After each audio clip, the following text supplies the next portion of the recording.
मौलाना फजलुर रहमान के पास इस वक्त कौमी असम्बली में 8 और सैनेट में 5 सीटें हैं। आप सियासी कमाल देखें, मौलाना ने इन 13 सीटों के साथ पूरे हुकूमती इत्तेहाद, पीटीआई, एस्टेब्लिशमेंट और अदलिया को अपनी दहलीज पर बिठा रखा है। ये जमहूरियत के चैम्पियन भी बन गए हैं।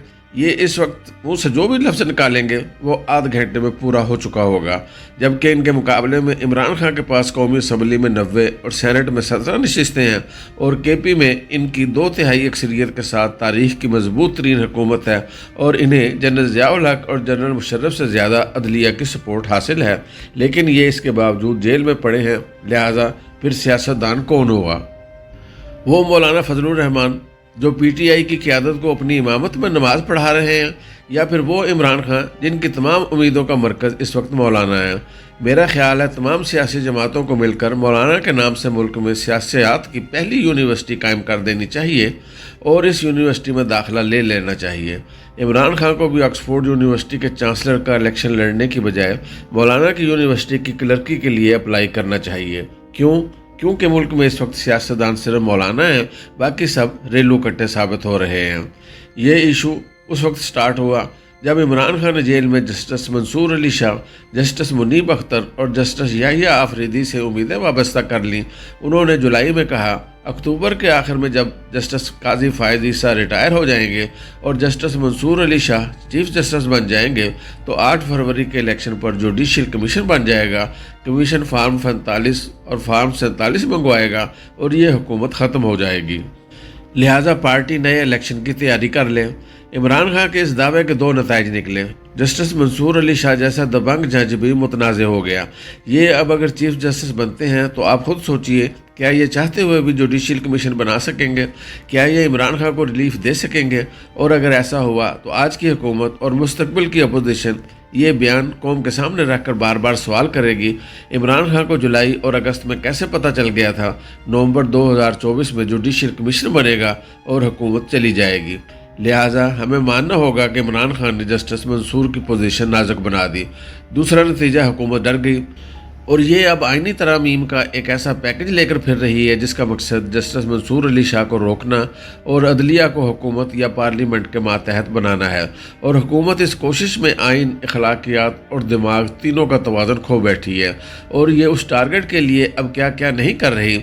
इस सिनेरियो में हमें एक और हकीकत मानना होगी, मुल्क में सियासतदान सिर्फ एक ही है और उसका नाम मौलाना फजलुर रहमान है।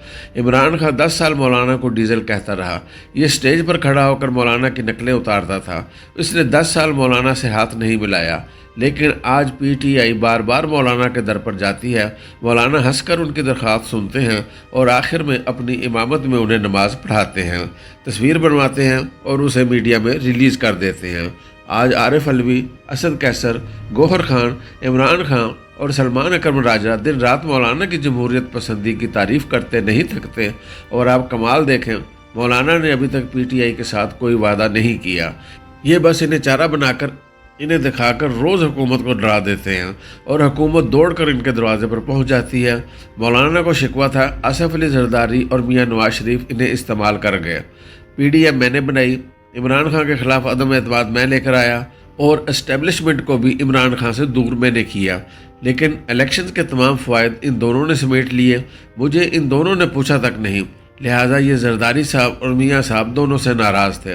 लेकिन आज उन्होंने कौमी असम्बली में 8 और सैनेट की 5 सीटों के साथ पूरे सियासी इत्तेहाद को अपने पीछे लगा लिया और आसिफ अली जरदारी, मियाँ शहबाज शरीफ और बिलावल भुट्टो बार बार उनके दरवाजे पर आने पर मजबूर हो गए। इतवार 15 सितंबर की रात मियां नवाज शरीफ भी मौलाना के घर आने के लिए तैयार बैठे थे, लेकिन मौलाना पीटीआई की इमामत में मसरूफ़ थे। दूसरा, मियां साहब को पार्टी ने समझाया कि मौलाना आपको भी इनकार कर देंगे, जिसके बाद हम मज़ीद डायलाग नहीं कर सकेंगे, चुनाचे आप अभी ना जाएं। उस वक्त जाएं जब मौलाना नरम पड़ जाएं, वरना आपको भी इनकार हो जाएगा। आप अब सूरत हाल देखें, पीटीआई की सारी उम्मीदें मौलाना से वाबस्ता हैं और हुकूमत भी मौलाना की मोहताज है, जबकि मौलाना इनकार कर रहे हैं और ना वादा कर रहे हैं। ये सबसे मिल रहे हैं, सबको चाय पिला रहे हैं और सबके लिए दुआएं खैर कर रहे हैं और खुलकर मुस्करा रहे हैं। आज से 1 माह पहले तक मौलाना की गली सूनी होती थी, घर में भी रौनक नहीं थी, लेकिन अब पूरी गली में DSNGs खड़ी हैं और एक के बाद दूसरा वफद आ रहा है اور مولانا اس میلے کو طول دیتے جا رہے ہیں۔ مولانا یہ بھی جانتے ہیں کہ جسٹس قاضی فائز عیسیٰ کی مدت ملازمت 25 اکتوبر کو پوری ہو جائے گی۔ حکومت کے پاس صرف 37 دن ہیں اور یہ دن جوں کم ہوتے چلے جائیں گے ان کی انگزائٹی میں بھی اضافہ ہوتا جائے گا اور یہ آخر میں میرا ہر مطالبہ ماننے پر مجبور ہو جائیں گے۔ عمران خان کے پاس بھی باہر آنے کا یہ آخری موقع ہے، یہ بھی اگلے ہفتے تک میرا ہر مطالبہ ماننے پر مجبور ہو جائیں گے۔ JUI کو سینٹ کی 2 سیٹیں چاہیے۔ یہ مولانا کے سمدھی حاجی غلام علی اور سابق سینیٹر دلاور خان، ان کی مدت مارچ 2024 میں پوری ہو گئی، کو سینیٹر بنانا چاہتی ہے۔ KP اسمبلی میں ان کے کل 9 MPAs ہیں اور یہ ان کے ساتھ ایک بھی سیٹ نہیں نکال سکتے۔ انہیں PTI کی ضرورت ہے۔ عمران خان انہیں 1 سیٹ دینے کے لیے تیار ہے مگر یہ 2 مانگ رہے ہیں اور میرا خیال ہے کہ خان اگلے ہفتے تک 2 سیٹیں دینے کے لیے بھی رضامند ہو جائیں گے۔ دوسری طرف پارٹی حکومت سے KP کی گورنرشپ چاہتی ہے۔ پیپلز پارٹی اس کے لیے تیار نہیں۔ مولانا کا خیال ہے کہ حکومت ستمبر کے آخر تک یہ مطالبہ بھی مان جائے گی اور مولانا سیاسی لحاظ سے اس قدر سمجھدار ہیں کہ عین ممکن ہے یہ دونوں کی آفرز قبول کر لیں اور اپنا گورنر بھی لے آئیں اور PTI سے سینٹ کی 2 سیٹیں بھی لے لیں، اور اگر یہ ہو گیا تو پھر ملک کی تمام سیاسی جماعتوں کو واقعی مولانا کے ہاتھ پر بیعت کر لینی چاہیے۔ انہیں مولانا کو پیر سیاست یا سیاسیات کا چانسلر مان لینا چاہیے۔ ہم اب آتے ہیں آئینی ترمیم کی طرف۔ حکومت کی شاپنگ لسٹ بہت طویل ہے۔ یہ اول ایک اسٹروک سے تمام مہربانوں کو ایکسٹینشن دینا چاہتی ہے۔ یہ تمام سرکاری ملازمین کی ریٹائرمنٹ ایج میں 3 سال کا اضافہ کرنا چاہتی ہے۔ اس سے chief justice of Pakistan, high court کے تمام چیف جسٹس، ججز، بیوروکریٹ اور افواج پاکستان کے تمام سربراہوں کی مدت ملازمت میں 3 سال کا اضافہ ہو جائے گا۔ عمران خان اس کے لیے راضی نہیں ہیں۔ یہ سمجھتے ہیں اس سے جسٹس قاضی فائز عیسیٰ اور جنرل عاصم منیر کو مزید 3 سال مل جائیں گے اور ان کے ہوتے ہوئے میں جیل سے باہر نہیں آ سکوں گا۔ مولانا بھی یہ کارڈ کھیل رہے ہیں لیکن ان کا مقصد ایکسٹینشن روکنا نہیں، یہ ملک کی دونوں اعلیٰ شخصیات سے براہ راست رابطہ چاہتے ہیں۔ ان کی خواہش ہے مجھے براہ راست کہا جائے اور جس دن یہ ہو گیا مولانا اس دن ترامیم کے لیے راضی ہو جائیں گے۔ دوسری طرف سپریم کورٹ اور ہائی کورٹس کے سینئر ججز کو بھی یہ ترامیم قبول نہیں ہے۔ کیونکہ یہ ان ترامیم کے بعد چیف جسٹس نہیں بن سکیں گے یا پھر لیٹ بنیں گے اور اس وقت تک پلوں کے نیچے سے بہت سا پانی بہہ چکا ہوگا۔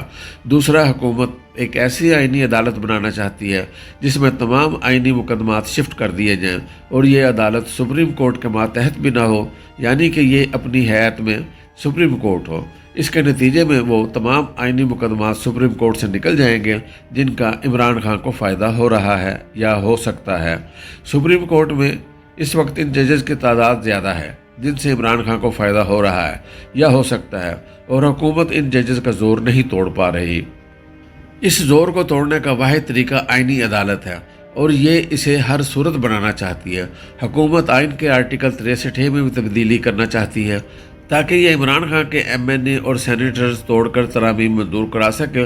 حکومت ججز کے تقرر کا طریقہ کار بھی بدلنا چاہتی ہے۔